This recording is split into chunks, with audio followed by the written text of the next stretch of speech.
ڕێنمایی چییە بۆ ئەو دایک و باوکانی کە تاقەمەنی بۆ مناڵەکانیان نەکڕن لە هەمان کاتە لە هەنێ لە ماڵەکانە بە ساڵاچوو یان نەخۆشیان هەیە یان کە سوکاریان خاوەنپەدەویستی تایبەتیان هەیە و لە مۆسای ئێستا شاتوانم لەم ساڵانێکی زۆر ئەم کللتورە بەردەوامە و تاقەمەنیکردن هەیە لە وڵاتی ئەمەیە. زۆر سپاس. زۆر سپاس کاکردیوان. وەڵامە یەکێکە لە کێشەکانمان جا ئێمە وڵی یەکەم شت ئەوە پێویستە لە گومرگەکانەوە لە حکوومەتەوە دەست پێ بکرێ بە هیچ شێوەیە ڕێنێنە و تەقەمەنیانە بێتە ناوە تاجر بیهێنێ شێ لە زەرەر زیاتر قازانجی نییە. ئەمە یەکەم.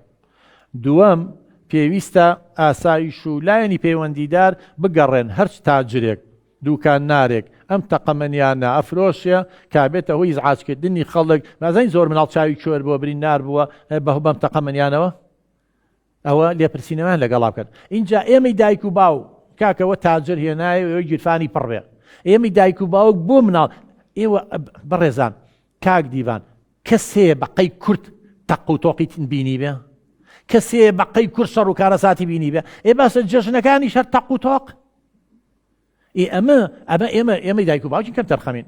وەڵی هەر باوک و دایکێک پچی ئەو تەقەمەنیانە بۆ مناڵەکەی بگرێت تاوانبارە بێ.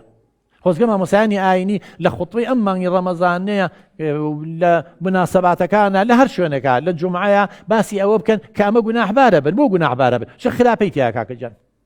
وەڵی جاری وایە من بە ڕێگای ڕۆشتوم لە پڕ ئاوە شتێکیان هەڵاوەتە ژێر قاچێ بە قورعان بستێ بەرزبوویتەوە ترساوی ئێ مناڵی واشێ بێ تەربیەتە پەروەردە نەکراوە هەر بۆ ئیزعاجکردنی خەڵک جا خاصن کە ئافرەتە بینن بۆی هاوارەکەن و نەزەکەی ئیزعاجیانەکەن.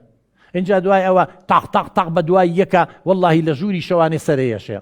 ئێ باشە من نەخۆشمانەی بێزارە پیش ئیسراحەت هەیە کەسی خان پێداویستا مناڵی بچووکمان هەیە چوزانم مناڵەکە خەوتۆ خەبەرێ بێتەوە زەلامە ڕائەپەڕێ. ئەمە بە حەقیقەت شتێکە ڕەفتارێکە دژی دابوونەریتی کودەواری ڕەسەنیشە دژی دینە. بۆیە پێویستە ڕاگەیاندنەکان هەموو لایە ئێمە لە جیاتیەوە کاکە و تەق و تۆقشتە شتێکی بسوود بەخشی بۆ بکڕەوە بپاراکڕێ جلی خۆیە سووتێنێ چاوی خەڵک عەزیەت هەیە خەڵکی ئیزعاجەکە جا توخواشتی ئەم هەموو زەرەرەی تیابێ مەعقولە دایک و باوکێ بچێ هەڵە مناڵەکەمە گریە با بگریە. کاک دیوانیم زۆر دایک و باوک چییە کەوتۆتە هەڵە وەڵێ مناڵەکەم حەزی لێیەتی. ئێمە نابێت ئەو شتانە بۆ مناڵەکانمان کڕین کە حەزی لێیەتی ئەبێ ئەو شتانەی بۆ بکڕین کە پێویستی پێیەتی. زۆر فەرقێ لە بینیوە کاکە حەزی لەوەی 50 چکلێت خوا بەس دان لە دەمیان نامێنی بۆ مناڵیان توی شەکرە بێ نابێت تۆ دوای ئەوە بکەی بەس چی پێویستە ئەوەی بۆ بکە.